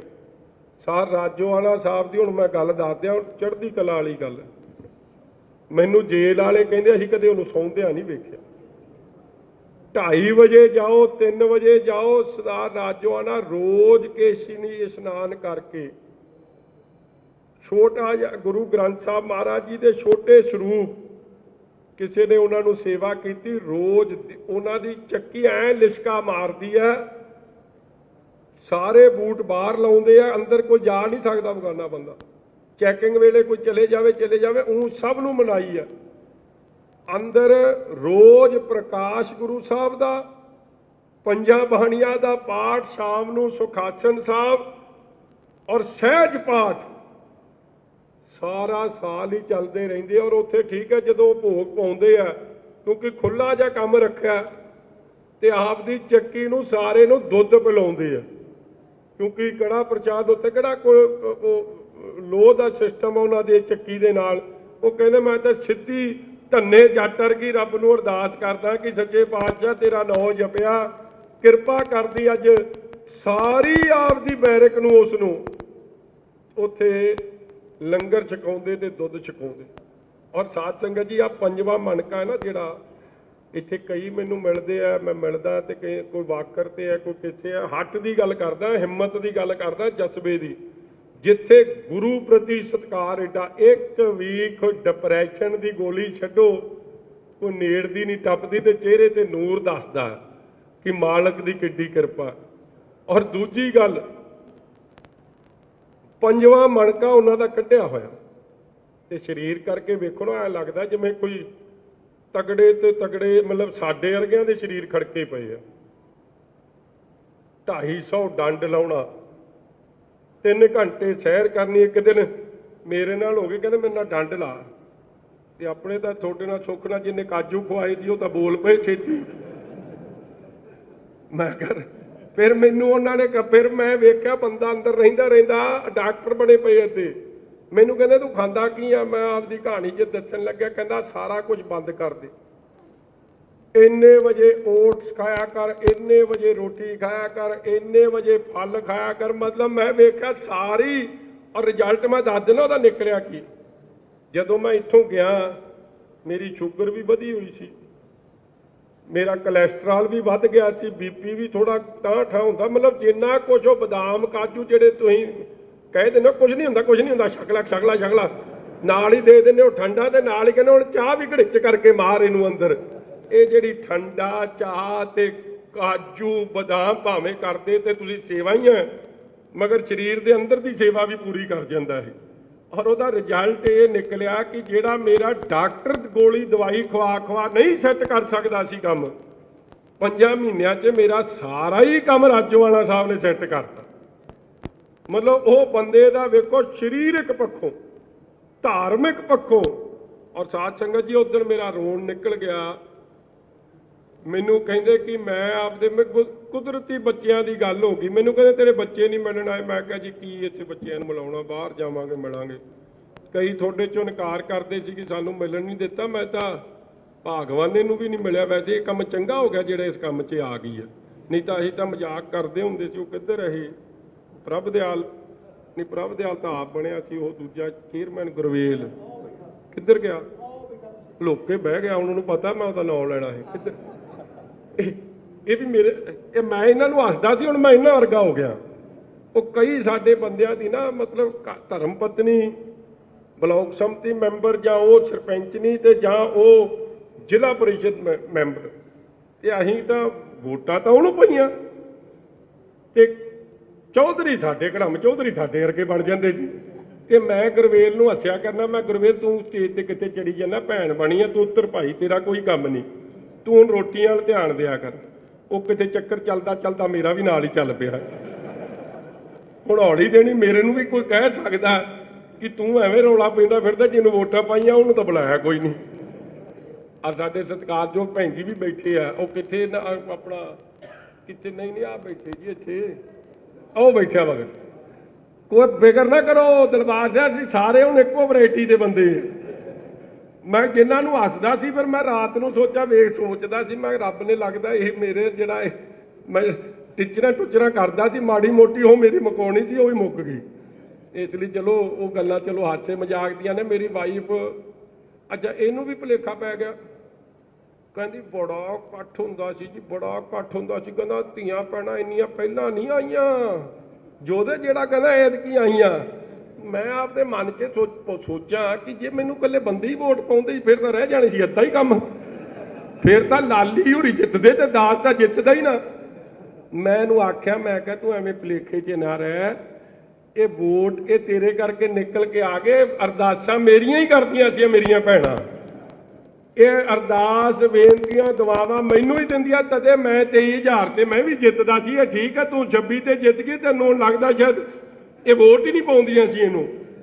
ਔਰ ਮੈਨੂੰ ਇਸ ਗੱਲ ਦਾ ਭੁਲੇਖਾ ਨਹੀਂ। ਦੇਖੋ ਮੈਨੂੰ ਅੱਜ ਜੇ ਰਿਹਾਈ ਹੋਈ ਹੈ ਨਾ, ਅੱਜ ਮੈਂ ਬੋਲਣਾ ਬਿਲਕੁਲ ਨਹੀਂ ਸੀ, ਸ਼ੁਕਰਾਨੇ ਦਾ ਕੰਮ ਸੀ। ਤੁਸੀਂ ਵੱਡੀ ਕੱਟ 'ਚ ਇਕੱਠੇ ਹੋ ਗਏ। ਮੈਂ ਤੁਹਾਨੂੰ ਹਾਲਾਤ ਦੱਸਦਾ, ਕਿਉਂਕਿ ਰੋਮ ਰੋਮ ਕਰਕੇ ਇਸ ਗੱਲ ਦਾ ਤੁਹਾਡਾ ਧੰਨਵਾਦੀ ਹਾਂ। ਮੇਰੇ ਤੇ ਪਰਚਾ ਦਿੱਤਾ ਕਿ ਇਹ ਇਲੈਕਸ਼ਨ ਨਾ ਲੜ ਸਕੇ। ਚਲੋ ਗੁਰੂ ਨੇ ਕਿਰਪਾ ਕੀਤੀ, ਤੁਹਾਡੀ ਅਰਦਾਸਾਂ ਬੇਨਤੀਆਂ ਸੁਣੀ ਗਈਆਂ, ਮੈਨੂੰ ਜ਼ਮਾਨਤ ਮਿਲ ਗਈ। ਮਤਲਬ ਹਲੇ ਜ਼ਮਾਨਤ ਮਿਲੀ, ਹਾਈ ਕੋਰਟ ਕੇਸ ਪਾਤਾ ਕਿ ਇਹਦੀ ਉਡਾ ਦਿਓ। ਹਾਈ ਕੋਰਟ 'ਚ ਮਿਲੀ, ਹਾਈ ਕੋਰਟ 'ਚੋਂ ਫਿਰ ਉਡਾਤਾ ਕਿ ਨਹੀਂ ਜੀ ਇਹਦੀ ਜ਼ਮਾਨਤ ਰੱਦ ਹੁੰਦੀ ਹੈ। ਮੈਂ ਹਲੇ ਸੁਪਰੀਮ ਕੋਰਟ ਜ਼ਮਾਨਤਾਂ ਕਰਾਉਂਦਾ ਫਿਰਦਾ ਸੀ। ਪਿੱਛੋਂ ਮੇਰੀ ਪਹਿਲਾਂ ਤਾਂ ਟਿਕਟ ਤੁਹਾਡੀ ਆ ਕੇ ਮਜੀਠੇ ਦੀ ਐਲਾਨੀ ਸੀ, ਪੁੱਛੋ ਐਲਾਨਤੀ ਸ਼ਹਿਰ ਦੀ। ਮੈਂ ਨਹੀਂ ਕਦੇ ਗਿਆ ਜੀ ਮੰਗਣ ਵਾਸਤੇ ਜਾਂ ਕਹਿਣ ਵਾਸਤੇ। ਹਾਂ ਇੰਨੀ ਗੱਲ ਜ਼ਰੂਰ ਹੋ ਗਈ, ਜਦੋਂ ਜੋ ਹਾਲਾਤ ਇਹਨਾਂ ਨੇ ਮੇਰੇ ਬਣਾਏ, ਜਿਸ ਤਰੀਕੇ ਨਾਲ ਇਹ ਮੈਨੂੰ ਜਲੀਲ ਕਰਦੇ ਸੀ, ਮੇਰੇ ਮਨ 'ਚ ਆ ਗਿਆ ਕਿ ਮਜੀਠੀਆ ਜੇ ਤੂੰ ਪਹਿਲੀ ਵਾਰੀ ਐਮਐਲਏ ਬਣਿਆ ਕਿਤੇ ਆਪਦੀ ਸਿਆਣਪ ਨਾਲ ਬਣਿਆ ਸੀ, ਜਾਂ ਦੂਜੀ ਵਾਰੀ ਬਣ ਗਿਆ, ਤੀਜੀ ਵਾਰੀ ਬਣ ਗਿਆ, ਉਹਦੀ ਰਜ਼ਾ ਨਾਲ ਹੀ ਹੈ ਨਾ ਕੰਮ, ਉਹਦੀ ਬਖਸ਼ਿਸ਼ ਨਾਲ ਹੈ ਮੇਰੇ ਪਾਤਸ਼ਾਹ ਦੀ ਨਾਲ। ਤੇ ਅਕਲ ਬੰਦਾ ਉੱਥੇ ਲੜਾਵੇ ਜਿੱਥੇ ਆਪ ਦੀ ਹੋਵੇ। ਸਾਡਾ ਤਾਂ ਲੱਲੂ ਕਰੇ ਕਬੱਲੀਆਂ ਰੱਬ ਸਿੱਧੀਆਂ ਪਾਵੇ। ਮੈਂ ਕਿਹਾ ਅਕਲ ਨਹੀਂ ਲੜਾਉਣੀ। ਪਾਰਟੀ ਨੇ ਏਡਾ ਮਾਣ ਬਖਸ਼ਿਆ। ਅੱਜ ਮੈਨੂੰ ਅਫਸੋਸ ਹੁੰਦਾ ਜਦ ਕਈ ਲੋਕ ਅੱਜ ਕਿੰਤੂ ਪਰਿੰਤੂ ਕਰਦੇ ਆ। ਇਸ ਤੋਂ ਮਾੜੇ ਦਿਨ ਵੀ ਪਾਰਟੀ ਨੇ ਵੇਖੇ ਆ, ਜਦੋਂ ਬਾਲ ਸਾਹਿਬ ਦਾ ਬਸਤਾ ਨਹੀਂ ਕੋਈ ਫੜਦਾ ਸੀ। ਹਾਲਾਤ ਬਦਲਦੇ ਆ ਸਾਧ ਸੰਗਤ ਜੀ, ਹਾਲਾਤ ਕੋਈ ਬਰਾਬਰ ਨਹੀਂ ਰਹੇ ਕਦੇ। ਜੇ ਰਾਤ ਹੋਈ ਹੈ ਦਿਨ ਚੜ੍ਹਨਾ, ਜੇ ਔਖਾ ਸਮਾਂ ਆਇਆ ਤੇ ਸੌਖਾ ਆਉਣਾ, ਜੇ ਗਮੀ ਆਈ ਹੈ ਤੇ ਖੁਸ਼ੀ ਆਈ ਹੈ। ਮਗਰ ਜਰਨੈਲਾਂ 'ਚ ਪਛਾਣ ਉਹਨਾਂ ਦੀ ਹੁੰਦੀ ਹੈ ਜਿਹੜਾ ਹੰਢਾ ਜਾਵੇ ਔਖੇ ਹਾਲਾਤਾਂ 'ਚ, ਔਖੇ ਹਾਲਾਤਾਂ ਦਾ ਸ਼ਿਕਾਰ ਨਾ ਹੋ ਜੇ, ਕਿਤੇ ਜਹਾਜ਼ ਨਾ ਚੜ ਜੇ, ਅਮਰੀਕਾ ਕੈਨੇਡਾ ਅਮਰੀਕਾ ਤੋਂ ਨਾ ਮੁੜੇ, ਕਿਤੇ ਸਿੱਧੂ ਵਾਂਗੂ ਇਹ ਨਾ ਹੋਵੇ ਹਾਥੀ ਤੇ ਚੜੇ। ਹਾਥੀ ਤੇ ਤਾਂ ਭੱਜ ਕੇ ਚੜ ਗਿਆ, 2 ਦਿਨ ਬਾਅਦ ਉੱਥੇ ਆਇਆ ਜੇਲ੍ਹ 'ਚ, ਕਹਿੰਦਾ ਮੈਨੂੰ ਪੀਜੀਆਈ ਲੈ ਜਾਓ, ਮੇਰੇ ਤਾਂ ਚੱਲਦਾ ਹੀ ਕੋਈ ਕੰਮ ਹੀ ਨਹੀਂ ਚੱਲਦਾ, ਮੇਰਾ ਸਰੀਰ ਹਿੱਲਿਆ ਪਿਆ। ਮੈਨੂੰ ਡਾਕਟਰ ਕਹਿੰਦੇ ਕਿ ਯਾਰ ਉਹਨੂੰ ਤਾਂ ਅਸੀਂ ਪੀਜੀਆਈ ਵੀ ਘਲਾਤਾ, ਉਹਨੂੰ ਉੱਥੇ ਵੀ ਉਹ ਕਿਹੜਾ ਹਸਪਤਾਲ ਹੈ ਕੰਮ ਪਟਿਆਲੇ ਵਾਲਾ ਵੱਡਾ ਰਜਿੰਦਰਾ ਹਸਪਤਾਲ, ਉੱਥੇ ਵੀ ਘਲਾਤਾ ਤੇ ਉਹਦਾ ਇਲਾਜ ਲੂਜ ਨਹੀਂ। ਉਹਨੂੰ ਕਹਿੰਦਾ ਮੈਨੂੰ ਫੋਰਟਿਸ ਭੇਜੋ। ਕਦੇ ਕਹਿੰਦਾ ਨਹੀਂ ਇਹਨੂੰ ਜਿੱਥੇ ਭਗਵੰਤ ਮਾਨ ਦਾ ਇਲਾਜ ਹੋਇਆ ਨਾ ਅਪੋਲੋ ਉੱਥੇ ਭੇਜੋ। ਮੈਂ ਬਾਬਾ ਮੈਂ ਵੀ ਖਰਚਾ ਦੇ ਦਿਓ, ਉਹਨੂੰ ਜਿੱਥੇ ਇਹਨੂੰ ਰੱਖਿਓ ਤੰਦਰੁਸਤੀ ਨੂੰ ਭੇਜ ਦਿਓ ਜਿੱਥੇ ਭੇਜਣਾ। ਮੈਨੂੰ ਕਹਿੰਦੇ ਤੇਰੀ ਵੀ ਗਾਰਦ ਲਾ ਦਿੰਦੇ। ਮੈਂ ਕਿਹਾ ਇੱਥੇ 2500 ਬੰਦਾ ਉਹ ਵਿਚਾਰੇ ਤਰਸਦੇ ਆ, ਕਈ ਗਾਰਦਾਂ ਨੂੰ ਉਹਨਾਂ ਦੀ ਤਾਂ ਲਾਉਂਦੇ ਨਹੀਂ ਤੁਸੀਂ। ਉਹ ਰੋ ਰੋ ਹੰਬ ਜਾਂਦੇ, ਕਈ ਚੜ ਜਾਂਦੇ ਉੱਥੇ ਕਿਉਂਕਿ ਉਹਨਾਂ ਦੀ ਗਾਰਦ ਨਹੀਂ ਲੱਗਦੀ। ਮੈਂ ਕਿਹਾ ਕੱਲੀ ਇਸ ਬੰਦੇ ਦੀ ਗਾਰਦ ਇਸ ਲਈ ਲੱਗਦੀ ਕਿਉਂਕਿ ਇਹ ਤੋਂ ਜੇਲ੍ਹ ਕੱਟੀ ਨਹੀਂ ਜਾਂਦੀ। ਸਾਧ ਸੰਗਤ ਜੀ ਮੈਂ ਜਿਹੜੀ ਗੱਲ ਕਰਦਾ, ਟੈਸਟ ਕਰਾਇਆ ਗੁਰੂ ਦੀ ਕਿਰਪਾ ਤਦੇ ਮੈਂ ਚੜ੍ਹਦੀ ਕਲਾ ਦੀ ਗੱਲ ਤੁਹਾਨੂੰ ਸੁਣਾਉਂਦਾ ਕਿ ਕਈ ਮੇਰੇ ਨਾਲ ਦੁੱਖ ਨਾ ਸਾਂਝਾ ਕਰੋ। ਮੇਰਾ ਤਾਂ ਕੰਮ ਜਾ ਕੇ ਅੰਦਰ ਸਾਰਾ ਸੂਤਰ ਹੋ ਗਿਆ। ਕੋਲੈਸਟਰੋਲ, ਬੀਪੀ, ਬਲੱਡ ਦੀਆਂ ਜਿੰਨੀਆਂ ਬਿਮਾਰੀਆਂ ਨੇ ਸਹੀ ਕਰਤੀਆਂ। ਤੇ ਮੈਂ ਡਾਕਟਰ ਨੂੰ ਕਿਹਾ ਲਿਖ ਕੇ ਲਾ ਦੀ ਭਾਊ, ਕਿਤੇ ਇਹ ਨਾ ਹੋਵੇ ਕਿ ਕਿਸੇ ਨੂੰ ਭੁਲੇਖਾ ਹੋਵੇ ਕਿ ਇਹਦੀ ਗਾਰਦ ਲਾਉਣ ਦੀ ਲੋੜ ਪੈਣੀ ਆ। ਲਿਖ ਕੇ ਆਇਆ ਕਿ ਇਹ ਜਮਾ ਤੰਦਰੁਸਤ ਆਇਆ ਬਾਹਰ ਅੰਦਰੋਂ। ਕਈ ਮੈਨੂੰ ਕਹਿੰਦੇ ਤੂੰ ਲਿੱਸਾ ਹੋ ਗਿਆ। ਜਦੋਂ 250-250 ਡੰਡ ਮਾਰਨੇ ਪੈਣ ਰਾਜੋਆਣਾ ਸਾਹਿਬ ਨਾਲ, ਤੇ ਹੋਰ ਕੀ ਹੋਣਾ ਸੀ ਮੇਰੇ ਨਾਲ। 2 ਘੰਟੇ ਸੈਰ ਕਰਨੀ, 2.5 ਘੰਟੇ ਖੇਡ ਖੇਡਣੀ। ਮਤਲਬ ਮੈਂ ਤਾਂ ਸਰੀਰ ਨੂੰ ਸਾਂਭਦਾ ਰਹਿ ਗਿਆ। ਤੁਸੀਂ ਮੈਨੂੰ ਕਰਦੇ ਨਹੀਂ ਕਿ ਬੜੀ ਯਾਰ ਮਿਹਨਤ ਕੀਤੀ ਹੈ ਤੂੰ, ਤੁਸੀਂ ਉਲਟਾ ਕਹੀ ਜਾਂਦੇ ਲਿੱਸਾ ਹੋ ਗਿਆ, ਲਿੱਸਾ ਹੋ ਗਿਆ, ਲਿੱਸਾ ਹੋ ਗਿਆ। ਮੈਂ ਸਪਸ਼ਟੀਕਰਨ ਦੇਣ ਤੇ ਹੋ ਜਾਂਦਾ। ਹੁਣ ਇਹਨਾਂ ਨੂੰ ਤੇ ਇਹਨਾਂ ਵਰਗੇ ਥੋੜੀ ਬਣ ਜਾਣਾ ਸੀਗਾ। ਇੱਥੇ 2-3 ਮੈਂ ਵੇਖੇ ਮਾਂ ਬਲੀ ਬਣੇ ਫਿਰਦੇ ਆ। ਭਾਈ ਘਟਾ ਲਓ ਭਾਰ, ਪੂਰੇ ਦੇ ਭਾਰ ਦਾ ਫਾਇਦਾ ਕੋਈ ਨਹੀਂ। ਇਹ ਗੁਰੂ ਦੀ ਕਿਰਪਾ ਚਾਹੀਦੀ ਆ, ਬੰਦੇ ਦਾ ਮਨ ਚੜ੍ਹਦੀ ਕਲਾ 'ਚ ਚਾਹੀਦਾ। ਇਸ ਲਈ ਚਲੋ ਹੋਰ ਕਈ ਗੱਲਾਂ ਨੇ, ਅੱਜ ਮੌਕਾ ਨਹੀਂ। ਮਗਰ ਮੈਂ ਆਪਦੇ ਧਰਮ ਪਤਨੀ ਜੀ ਨੂੰ ਮਾੜਾ ਜਿਹਾ ਭੁਲੇਖਾ ਕੱਢ ਦਿਆਂ, ਕਿਉਂਕਿ ਹੁਣ ਮੈਂ ਤਾਂ ਗੁਰਵੇਲ ਵਰਗਾ ਜਾਂ ਦਿਲਬਾਗ ਵਰਗਾ, ਹੋਰ ਕਿਹੜੇ ਮੇਰੇ ਵਰਗੇ ਜਿਹੜੇ ਹੱਸਦੇ ਆ। ਸਿਕੰਦਰ ਤੂੰ ਵੀ ਸਾਡੇ ਵਰਗਾ ਹੀ ਆ, ਹੋਰ ਵੀ ਆਪਾਂ ਆਹੋ ਆਪਣਾ ਸਰੂਪ ਸੋਰੀ ਅਸੀਂ ਕਈ ਬੰਦੇ ਆ। ਮਗਰ ਤੁਹਾਨੂੰ ਐ ਨਾ ਹੋਵੇ ਕਿ ਤੁਸੀਂ ਅਸੀਂ ਰੋਟੀ ਰਾਟੀ ਵੀ ਅਸੀਂ ਬਣਾ ਲਿਆਂਗੇ। ਅਸੀਂ ਐਡੇ ਮਤਲਬ ਜਿਹਨੂੰ ਐਮਐਲਏ ਲੜਨੀ ਆ ਗਈ, ਜੇਲ੍ਹ ਜਾਣਾ ਆ ਗਿਆ, ਤੇ 2 ਰੋਟੀਆਂ ਵੀ ਧਰ ਲਿਆ ਕਰਾਂਗੇ, ਉਹ ਵੀ ਗੁਰੂ ਦੇ ਕੇ ਕਵਾਂਗੇ ਸੇਵਾ ਹੀ ਆ ਜੀ ਸਾਡੀ। ਇਸ ਲਈ ਅਸੀਂ ਤਾਂ ਹਰ ਕੰਮ ਨੂੰ 4x4 ਆ, ਤਗੜੇ ਆ। ਸਾਡੇ ਤੋਂ ਤਾਂ ਜਿਹੜਾ ਮਰਜ਼ੀ ਕਰਾ ਦਿਓ, ਚਾਹੀਦੇ ਖੁਸ਼ ਆ। ਮਗਰ ਮੈਂ ਇਹਦਾ ਵੀ ਧੰਨਵਾਦ ਕਰਦਾ ਕਿ ਇਹਨੇ ਵਿਚਾਰੇ ਬੱਚੇ ਬੁੱਚੇ ਬਹੁਤ ਉਦਾਸ ਸੀ, ਇਹਨੇ ਸਾਂਭ ਸੂੰਭ ਕੇ ਰੱਖੇ। ਹੁਣ ਮੈਂ ਜ਼ਿਆਦੀ ਗੱਲ ਹੋਰ ਕਿਤੇ ਕਰ ਦਿਆਂ ਤੇ ਸ਼ਾਮ ਦੀ ਰੋਟੀ ਕੈਂਸਲ ਹੋ ਜੇ, ਫਿਰ ਤੁਸੀਂ ਫੇਰ ਕਿਸੇ ਨੇ ਆ ਕੇ ਸਵੇਰੇ ਮੈਨੂੰ ਛੇੜ ਲੈਣਾ ਕਿ ਯਾਰ ਬਹੁਤ ਭਾਰ ਘਟ ਗਿਆ। ਹੁਣ ਕੀ ਦੱਸੂਗਾ ਕਿ ਹੁਣ ਤਾਂ ਰਾਜੋਆਣਾ ਸਾਹਿਬ ਨੇ ਨਹੀਂ ਘਟਾਇਆ, ਹੁਣ ਤਾਂ ਘਰ ਦੀ ਘਟਾਈ ਜਾਂਦੀ ਆ ਜਿਹੜਾ ਉਸ ਦਿਨ ਭਾਸ਼ਣ ਦੇ ਕੇ ਆਇਆ ਸੀ। ਇਸ ਲਈ ਮੇਰੇ ਵੀਰੋ, ਇਹ ਗੁਰੂ ਦੀ ਬੜੀ ਤੁਸੀਂ ਕਿਰਪਾ ਕੀਤੀ ਆ। ਜ਼ਮਾਨਤ ਵਾਕਈ ਨਹੀਂ ਮੇਰੀ ਹੋਣੀ ਸੀ ਜੋ ਧਾਰਾ ਲਾਈ, ਇਹ ਵੀ ਇਤਿਹਾਸ ਹੀ ਬਣਿਆ। ਔਰ 26 ਪੇਜਾਂ ਦਾ ਆਰਡਰ ਦਿੱਤਾ। ਜੱਜ ਸਾਹਿਬ ਏਡੇ ਇਸ ਗੱਲ ਤੇ ਕਨਵਿੰਸ ਹਨ ਕਿ ਇਹ ਬੇਇਨਸਾਫੀ ਹੈ। ਔਰ ਉਹਨਾਂ ਨੇ ਉਹ ਸਾਰੀ ਗੱਲ, ਕਿਉਂਕਿ ਮੈਂ ਉਹ ਆਰਡਰ ਬਾਰੇ ਨਹੀਂ ਜ਼ਿਕਰ ਕਰਨਾ ਚਾਹੁੰਦਾ ਕਿਉਂਕਿ ਮਾਮਲਾ ਕੋਰਟ 'ਚ ਹੈ, ਕੱਲ ਕੋਈ ਵਿਰੋਧੀ ਇਹਦਾ ਵੱਖਰਾ ਉਹ ਕੱਢੂਗਾ, ਮਗਰ ਕੋਰਟ ਨੇ ਆਪ ਹੀ ਜਿਵੇਂ, ਪਰ ਮੈਂ ਦੱਸਾਂ ਕੀ ਅਰਦਾਸ ਕਰਦਾ ਹੁੰਦਾ ਸੀ ਮੈਂ, ਸੱਚੇ ਪਾਤਸ਼ਾਹ ਜੇ ਸੱਚੇ, ਅਸਲ 'ਚ ਉੱਥੇ ਵੀ ਇੱਕ ਦੋ ਬੰਦੇ ਸਵਾਦ ਲੈਣ ਨੂੰ ਹੁੰਦੇ ਸੀ ਨਾ, ਜਦੋਂ ਤਰੀਕ ਲੰਘ ਜਾਂਦੀ ਲੈ ਕੀ ਹੋਇਆ ਮਜੀਠਾ ਸਾਹਿਬ, ਮੈਂ ਖਬਰ ਤਾਂ ਲੱਗ ਗਈ ਟੀਵੀ ਤੇ, ਮਜੀਠਾ ਕੀ ਦੱਸੇ ਕੀ ਹੋ ਗਿਆ। ਮਜੀਠਾ ਦਾ ਅੰਦਰ ਮੈਨੂੰ ਕਈ ਕਹਿੰਦੇ ਸੀ ਤੈਨੂੰ ਤਰੀਕ ਤੇ ਲੈ ਜਾ ਕਰੀਏ, ਬਾਹਰ ਹਵਾ ਦਵਾ ਲਿਆ ਕਰੀਏ। ਮੈਂ ਕਿਹਾ ਮੈਂ ਜਾਣਾ ਹੀ ਨਹੀਂ ਕਿਸੇ ਤਰੀਕ ਤੇ, ਮੈਂ BC ਪੇਸ਼ੀ ਲਾਓ ਮੇਰੀ, BC ਤੋਂ ਹੀ ਚੱਲਿਆ ਕਰੇ ਕਿ ਮਜੀਠੀਆ ਤੰਦਰੁਸਤ, ਤੇ ਉਹ BC ਪੇਸ਼ੀ ਚੱਲਣ ਲੱਗ ਗਈ। ਆਪਾਂ ਤਾਂ 6 ਮਹੀਨੇ 5.5 ਮਹੀਨੇ ਬਾਹਰ ਦੇ ਦਰਸ਼ਨ ਹੀ ਨਹੀਂ ਵੇਖੇ, ਬਾਹਰ ਦੀ ਦੁਨੀਆ ਫਿਰਦੀ ਕਿੱਥੇ ਸੀ। ਤੇ ਮੈਨੂੰ ਕਈ ਉੱਥੇ ਕਹੀ ਜਾਣ ਲੈ ਫੇਰ ਤਰੀਕ ਪੈ ਗਈ। ਉਹ ਵਿਰੋਧੀ ਇਹ ਜੇ ਨਾ ਸਮਝ, ਉਹ ਕਹਿੰਦੇ ਜੀ ਸੁਪਰੀਮ ਕੋਰਟ ਨੇ ਰਿਜੈਕਟ ਕਰਤਾ, ਲਿਆਓ ਕਾਗਜ਼ ਭਾਈ, ਸੁਪਰੀਮ ਕੋਰਟ ਨੇ ਕਿੱਥੇ ਰਿਜੈਕਟ ਕੀਤਾ। ਸੁਪਰੀਮ ਕੋਰਟ ਨੇ ਤਾਂ ਕੱਲੀ ਇੰਨੀ ਗੱਲ ਕੀਤੀ, ਸਾਡੀਆਂ 3 ਬੇਨਤੀਆਂ ਸੀ। ਇੱਕ ਬੇਨਤੀ ਸੀ ਜ਼ਮਾਨਤ ਦੇ ਦਿਓ ਤੇ ਸਾਡਾ ਕੇਸ ਸੁਣ ਲਿਓ। ਦੂਜੀ ਬੇਨਤੀ ਸੀ ਜੇ ਜ਼ਮਾਨਤ ਤੇ ਕੇਸ ਨਹੀਂ ਸੁਣਨਾ ਤੇ ਸਾਡਾ ਕੇਸ ਹਾਈ ਕੋਰਟ 'ਚ ਭੇਜ ਦਿਓ ਕਿ ਡਬਲ ਬੈਂਚ ਸਾਡੀ ਬੇਨਤੀ ਸੁਣ ਲਵੇ।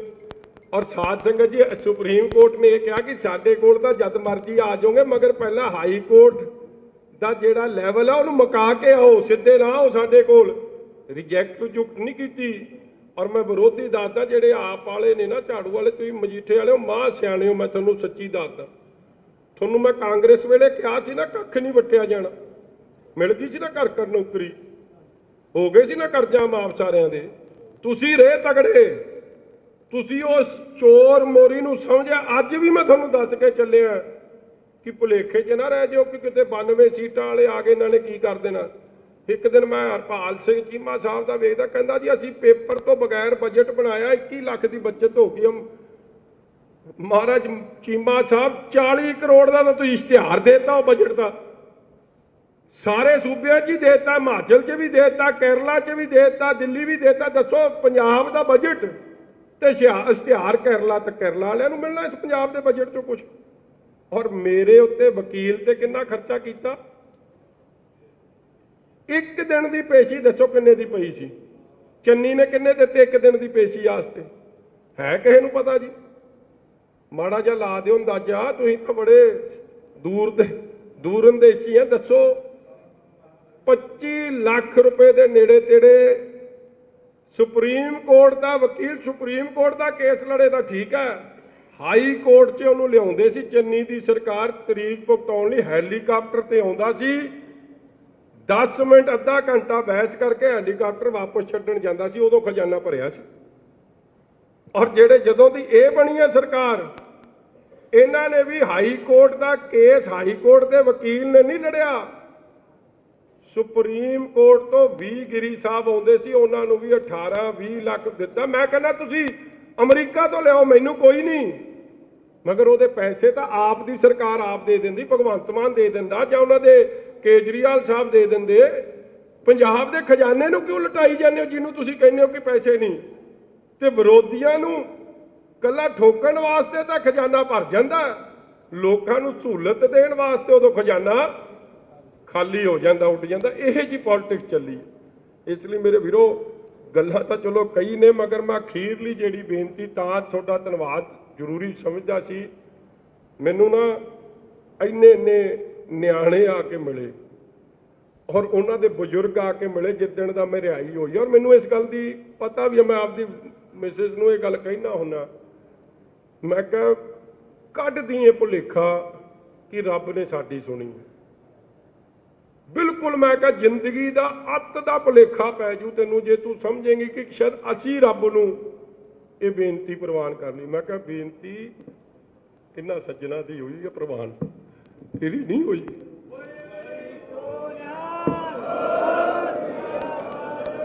ਇਹਨਾਂ ਮਾਵਾਂ ਭੈਣਾਂ ਦੀਆਂ ਬੇਨਤੀਆਂ ਜਿਹੜੀਆਂ ਮੈਨੂੰ ਕਦੇ ਸ਼ਾਇਦ ਜ਼ਿੰਦਗੀ 'ਚ ਵੀ ਨਹੀਂ ਮਿਲੀਆਂ। ਸ਼ਾਇਦ ਮੈਂ ਉਹਨਾਂ ਦੇ ਘਰ ਜਾ ਕੇ ਆਪਣੀਆਂ ਭੈਣਾਂ ਦੇ ਪਰਿਵਾਰ ਨੂੰ ਮਿਲ ਕੇ ਆ ਗਿਆ, ਉਹਨਾਂ ਨੂੰ ਮੈਂ ਕਦੇ ਮਿਲਿਆ ਹੀ ਨਹੀਂ। ਉਹਨਾਂ ਨੇ ਦੂਰੋਂ ਜਿੱਥੋਂ ਰਸੋਈ 'ਚੋਂ ਮੈਨੂੰ ਅਸੀਸ ਦਿੱਤੀ। ਅੱਜ ਉਸੇ ਕਰਕੇ ਜਿਹੜੀ ਜ਼ਮਾਨਤ ਆਮ ਤੌਰ ਤੇ ਸ਼ਾਇਦ 3 ਸਾਲ ਨੂੰ ਹੋਣੀ ਚਾਹੀਦੀ ਸੀ, ਜੋ ਸ਼ਰਾਰਤਾਂ ਚੱਲ ਰਹੀਆਂ ਸੀ ਉਹ 5 ਮਹੀਨਿਆਂ 'ਚ ਹੋ ਗਈ। ਸਾਧ ਸੰਗਤ ਜੀ, ਇਹ ਹਾਲਾਤ ਸੀ ਕੇਸ ਦੇ ਕਿ ਤੁਹਾਨੂੰ ਕੀ ਕਈ ਮਤਲਬ ਕੇਸ ਦੇ ਪੱਖ ਹੈ ਜਿਹੜਾ ਪਬਲਿਕਲੀ ਗੱਲ ਕੀਤੇ ਫਾਇਦਾ ਨਹੀਂ, ਇਕੱਲੇ ਦੱਸਾਂਗਾ। ਔਰ ਇਹੀ ਗੱਲ ਮੈਨੂੰ ਕਰਦਾ ਹੁੰਦਾ, ਮੈਂ ਕਿਹਾ MLA ਬਣੇ ਨਾ, ਹੁਣ ਤਾਂ 22 ਬਣੇ ਸ਼ਾਇਦ, 18 ਕਾਂਗਰਸ ਦੇ, 3 ਸਾਡੇ ਤੇ 1 ਆਜ਼ਾਦ। ਕਿੰਨਾ ਮਾਰਜਨ ਰਿਹਾ ਜੀ ਸਭ ਦਾ। ਅੱਜ ਆ ਰੰਧਾਵਾ ਸਾਹਿਬ ਜਿਹੜਾ ਹਰਲਲ ਕਰਦਾ ਫਿਰਦਾ ਸੀ ਭਾਊ, ਕਿੰਨੇ ਤੇ ਜਿੱਤ ਕੇ ਆਇਆ? 485 ਵੋਟਾਂ ਦੇ। ਉਹਦਾ ਜਿੱਤੇ ਦਾ ਵੀ ਨਹੀਂ ਪਤਾ ਲੱਗਦਾ, ਉਹਨੂੰ ਦੱਸਣਾ ਪੈਂਦਾ। ਐਡਾ ਕੰਮ ਰੁੜ ਚੱਲਿਆ ਸੀ। ਉਹ ਜਿਹੜੇ ਇਹਨਾਂ ਦੇ ਪ੍ਰਧਾਨ ਸਾਹਿਬ ਨੇ ਉਹ 1100 ਤੇ ਕਾਂਗਰਸ ਦੇ। ਮਤਲਬ ਇਹ ਇਲੈਕਸ਼ਨ ਉਹ ਹੈ ਜਿੱਥੇ ਕੈਪਟਨ ਸਾਹਿਬ ਵਰਗੇ ਵੱਡੇ ਵੱਡੇ ਸ਼ਖਸੀਅਤਾਂ ਰਹਿ ਗਈਆਂ। ਔਰ ਜਿੰਨੀ ਕਾਂਗਰਸ ਦੀ ਕੈਬਨਿਟ ਜਿਹੜੀ ਪਿਛਲੀ ਸੀ ਜਿੱਤ ਕੇ 70% ਰਹਿ ਗਈ। ਜੇ ਜਿੱਤ ਕੇ ਆਈ ਤੇ ਕੁਛ ਆਏ ਆ ਤੇ ਕੋਈ 1000 ਤੇ 5000 ਤੇ।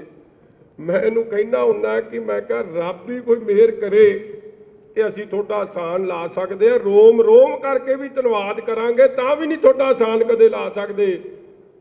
ਕਿ ਚੌਥੀ ਵਾਰੀ ਕਈ ਮੈਨੂੰ ਕਹਿੰਦੇ ਆ ਮਜੀਠੀਆ ਤੂੰ ਆਪ ਲੜ ਲੈਂਦਾ, ਸਾਡੀ ਸ਼ਾਨ ਇੱਥੇ ਵਰਦਣੀ ਸੀ। ਤੁਸੀਂ ਇਸ ਤੋਂ ਵੱਡਾ ਸੰਕੇਤ ਕੀ ਦੇਤਾ ਕਿ ਜਿਹਨੂੰ ਕੇਸਾਂ 'ਚ ਠੋਕਿਆ ਸੀ, ਜਿਹਨੂੰ ਇਸ ਕੰਮ ਤੇ ਅੜਾਇਆ ਸੀ ਕਿ ਇਲੈਕਸ਼ਨ ਨਾਲ ਲੜ ਸਕੇ, ਉਹ ਆਪ ਦੀ ਬੇਟੀ ਨੂੰ, ਆਪ ਦੀ ਭੈਣ ਨੂੰ, ਦਾਸ ਦੀ ਧਰਮ ਪਤਨੀ ਨੂੰ ਤੁਸੀਂ 26,000 ਵੋਟਾਂ ਨਾਲ ਜਿਤਾ ਕੇ ਭੇਜਿਆ। ਆਪੋਜੀਸ਼ਨ ਦੇ ਬੈਂਚ 'ਚ ਵਿਰੋਧੀ ਧਿਰ 'ਚ ਜਿਹੜੇ ਬੈਂਦੇ ਉਹਦਾ ਰਿਕਾਰਡ ਕਾਇਮ ਕਰਤਾ। ਕੋਈ 5-7 ਹਜ਼ਾਰ ਵਾਲੇ ਨੇ, ਉੱਥੋਂ ਗਾਹ ਵਾਲਾ ਕੋਈ ਨਹੀਂ।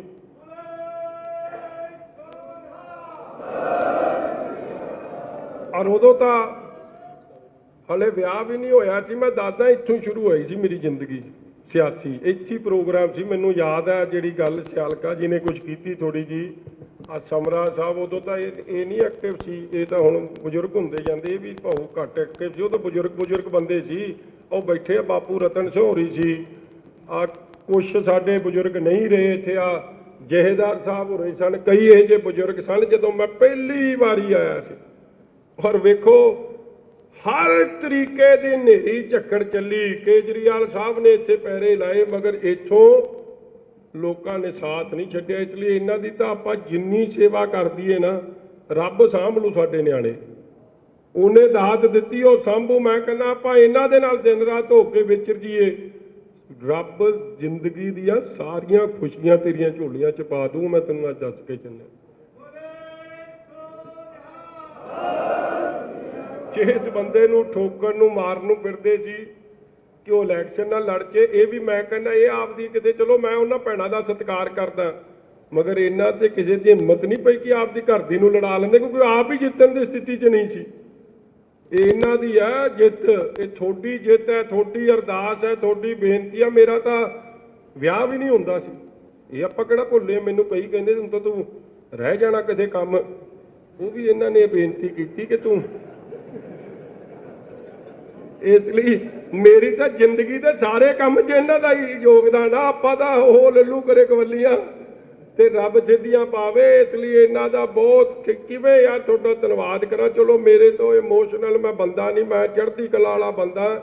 ਮਗਰ ਜਦ ਮੈਂ ਉੱਥੇ ਇਕੱਲਾ ਹੁੰਦਾ ਸੀ ਨਾ, ਮੈਂ ਇਹ ਗੱਲ ਸੋਚ ਕੇ ਉਦੋਂ ਜ਼ਰੂਰ ਮੈਂ ਆਪਦੇ ਆਪ ਦੇ ਵਿੱਚ ਹੀ ਰੋ ਵੀ ਲੈਂਦਾ ਸੀ ਤੇ ਹੱਸ ਵੀ ਲੈਂਦਾ ਸੀ ਤੇ ਰੱਬ ਅੱਗੇ ਅਰਦਾਸ ਵੀ ਕਰਦਾ ਸੀ ਕਿ ਸੱਚੇ ਪਾਤਸ਼ਾਹ ਮੈਂ ਏਡੇ ਜੋਗਾ ਨਹੀਂ, ਮੈਨੂੰ ਏਡਾ ਲਾਇਕ ਬਣਾਈ ਕਿ ਮੈਂ ਆਪਦੇ ਲੋਕਾਂ ਨਾਲ ਵਿਚਰ ਜਾਵਾਂ। ਇਸ ਲਈ ਚਲੋ ਗੁਰੂ ਕਿਰਪਾ ਕਰੇ। ਅੱਜ ਕਰੋ ਕਿ ਪ੍ਰੋਗਰਾਮ ਹਲੇ ਗੁੱਸਾ ਨਾ ਕਰਿਓ, ਮੈਂ ਸਿਆਸੀ ਰੱਖਿਆ ਕੋਈ ਨਹੀਂ। ਕੱਲ ਸ੍ਰੀ ਹਰਿਮੰਦਰ ਸਾਹਿਬ ਅਸੀਂ ਗਏ ਤੇ ਅਸੀਂ ਸਵੇਰ ਤੋਂ ਪਹਿਲਾਂ ਤਾਂ 2.5-3 ਘੰਟੇ ਜਿਵੇਂ ਸੰਗਤ ਲਾਈਨ 'ਚ ਅਸੀਂ ਵੀ ਲਾਈਨ 'ਚ ਫਿਰ ਨਤਮਸਤਕ ਹੋਏ ਤੇ ਫਿਰ ਮੈਂ ਇੱਥੋਂ 2.5-3 ਘੰਟੇ ਭਾਂਡਿਆਂ ਦੀ ਗੁਰੂ ਸਾਹਿਬ ਨੇ ਮੇਰੇ ਕੋਲੋਂ ਵੀ ਤੇ ਇਹਦੇ ਕੋਲੋਂ ਵੀ ਸੇਵਾ ਕਰਾਈ। ਤੇ ਸੁਭਾਵਿਕ ਹੈ ਜਦੋਂ ਬੰਦਾ ਪਹਿਲੀ 3 ਵਾਰੀ ਕਰੇ ਨਾ ਤੇ ਥੱਕ ਜਾਂਦਾ ਹੁੰਦਾ, ਤੇ ਅਸੀਂ ਥੱਕ ਟੁੱਟ ਕੇ ਜਦੋਂ ਜਮਾ ਡਿੱਗਣ ਵਾਲੇ ਨਹੀਂ ਨਾ ਹੋ ਗਏ, ਫਿਰ ਅਸੀਂ ਕਿਹਾ ਹੁਣ ਉੱਠ ਕੇ ਚੱਲਦੇ ਹਾਂ ਕਿ ਸੱਚੇ ਪਾਤਸ਼ਾਹ ਤੇਰੀ ਰਜ਼ਾ, ਤੂੰ ਮਾਲਕ ਆ, ਤੂੰ ਕਰਾਉਣ ਵਾਲਾ ਸਾਡੇ ਕੋਲੋਂ, ਸਾਨੂੰ ਤਾਂ ਨਾ ਮੰਗਣ ਦੀ ਜਾਚ ਨਾ ਸੇਵਾ ਦੀ ਜਾਚ, ਸਮੱਤ ਬਖਸ਼ੀ ਸਦਾ ਖੁਸ਼ ਰੱਖੀ। ਔਰ ਇਹੀ ਮਨ 'ਚ ਫੁਰਨਾ ਕਿ ਸਭ ਤੋਂ ਪਹਿਲਾਂ ਉਹਨਾਂ ਗੁਰੂ ਘਰਾਂ 'ਚ ਜਾ ਕੇ ਅੱਜ ਘਰੇ ਅਰਦਾਸ ਹੋਈ, ਫਿਰ ਸ਼ਹੀਦ ਬਾਬਾ ਦੀਪ ਸਿੰਘ ਜੀ ਮਹਾਰਾਜ ਦੇ ਚਰਨਾਂ 'ਚ, ਧੰਨ ਧੰਨ ਬਾਬਾ ਦੀਪ ਸਿੰਘ ਜੀ ਮਹਾਰਾਜ ਦੇ ਚਰਨਾਂ 'ਚ ਨਤਮਸਤਕ ਹੋਏ, ਖੁਸ਼ੀਆਂ ਲਈਆਂ। ਹੁਣ ਤੁਹਾਡੇ ਕੋਲ ਆਏ ਆ, ਗੁਰੂ ਗ੍ਰੰਥ ਸਾਹਿਬ ਮਹਾਰਾਜ ਦੇ ਚਰਨਾਂ 'ਚ ਨਤਮਸਤਕ ਹੋਏ ਆ। ਧੰਨ ਧੰਨ ਬਾਬਾ ਦੀਪ ਸਿੰਘ ਜੀ ਮਹਾਰਾਜ ਤੋਂ ਬਾਅਦ ਧੰਨ ਧੰਨ ਬਾਬਾ ਬੁੱਢਾ ਸਿੰਘ ਬਾਬਾ ਬੁੱਢਾ ਜੀ ਦੇ ਚਰਨਾਂ 'ਚ ਨਤਮਸਤਕ ਹੋ ਕੇ ਹੁਣ ਇਸ ਤੋਂ ਬਾਅਦ ਕੱਲ ਬਾਬਾ ਬਕਾਲਾ ਸਾਹਿਬ, ਕਿਉਂਕਿ ਇੱਥੋਂ ਆਪਣੇ ਹਲਕੇ ਦੇ ਜਿਹੜੇ ਮਹਿਤੇ ਵਾਲੇ ਨੇ ਨਾ, ਉਸ ਪਾਸੇ ਦੇ ਸੱਜਣਾ ਨੇ ਹਰੇਕ ਬੰਦੇ ਨੇ ਹਰੇਕ ਥਾਂ ਹੀ ਅਰਦਾਸ ਕੀਤੀ, ਕਿਸੇ ਨੇ ਘਰ ਬਹਿ ਕੇ ਕੀਤੀ ਹੈ, ਕਿਸੇ ਨੇ ਕਿੱਥੇ ਕੀਤੀ ਹੈ, ਕਿਸੇ ਨੇ ਕਿੱਥੇ ਕੀਤੀ ਹੈ। ਇਸ ਲਈ ਪਹਿਲਾਂ ਗੁਰੂ ਘਰਾਂ ਦਾ ਇੱਕ ਵਾਰੀ ਪੂਰਾ ਅੱਜ ਮੈਂ ਉੱਥੇ ਸੋਚਾ ਸੋ ਆਪਣਾ ਅਰਦਾਸ ਕਰ ਰਿਹਾ ਸੀ ਤੇ ਉਹਨੇ ਗਵਾਲੀਅਰ ਸਾਹਿਬ ਦੀ ਗੱਲ ਕੀਤੀ ਹੈ, ਗਵਾਲੀਅਰ ਵੀ ਜਾ ਕੇ ਆਈ, ਮਤਲਬ ਭਾਵਨਾ। ਇਸ ਲਈ ਪਹਿਲਾਂ ਪ੍ਰਮਾਤਮਾ ਦਾ ਸ਼ੁਕਰਾਨਾ ਸਾਰੇ ਰਲ ਮਿਲ ਕੇ ਕਰ ਲਈਏ, ਫਿਰ ਜਿਵੇਂ ਤੁਹਾਡਾ ਹੁਕਮ ਜੋ ਹੋਊਗਾ ਫਿਰ ਤੁਹਾਡੇ ਨਾਲ ਉਸ ਤਰ੍ਹਾਂ, ਕਿਉਂਕਿ ਮੇਰੇ ਮਨ 'ਚ ਇਹ ਹੈ ਕਿ ਜੇ ਇਸ ਮਾਲਿਕ ਦੀ ਰਹਿਮਤ ਹੋਈ ਹੈ ਔਰ ਮਾਲਿਕ ਹੀ ਤੁਹਾਡੇ 'ਚ ਵਸਦਾ, ਗੁਰੂ ਤੁਹਾਡੇ 'ਚ ਵਸਦਾ। ਇਸ ਲਈ ਗੁਰੂ ਦਾ ਤੇ ਗੁਰੂ ਦੀ ਸੰਗਤ ਦਾ ਧੰਨਵਾਦ ਕਰਨਾ ਸਾਡਾ ਮੁੱਢਲੀ ਜ਼ਿੰਮੇਵਾਰੀ ਹੈ ਤੇ ਉਹ ਜ਼ਿੰਮੇਵਾਰੀ ਤਹਿਤ ਹੁਣ ਤੁਰੇ ਜਾਂਦੇ ਹੌਲੇ ਹੌਲੇ। ਮੈਂ ਸੱਚੀ ਦੱਸਾਂ, ਮੈਂ ਆਪਦੇ ਨਿਆਣਿਆਂ ਨੂੰ ਤਾਂ ਜ਼ਰੂਰ ਮਿਲ ਲਿਆ, ਮੈਂ ਹਾਲੇ ਤੱਕ ਜਾ ਕੇ ਆਪਦੀ ਮਾਤਾ ਨੂੰ ਨਹੀਂ ਮਿਲ ਪਾਇਆ।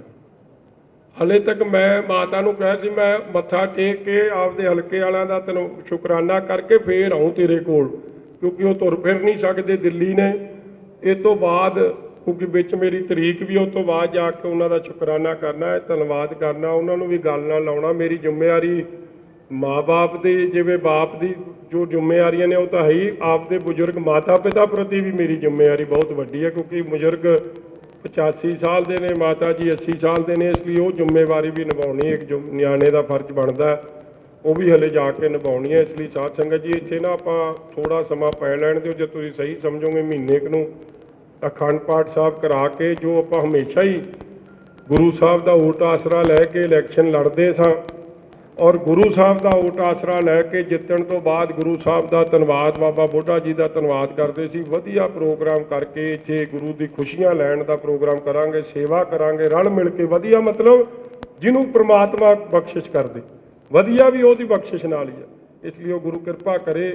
ਬਹੁਤ ਬਹੁਤ ਤੁਹਾਡਾ ਧੰਨਵਾਦ। ਔਰ ਘਰ ਜਾ ਕੇ ਅੱਜ ਗੁੱਸਾ ਨਾ ਕਰ ਜਿਓ, ਕਿਤੇ ਅਹੰਕਾਰ ਵੀ ਨਾ ਕਰ ਜਿਓ।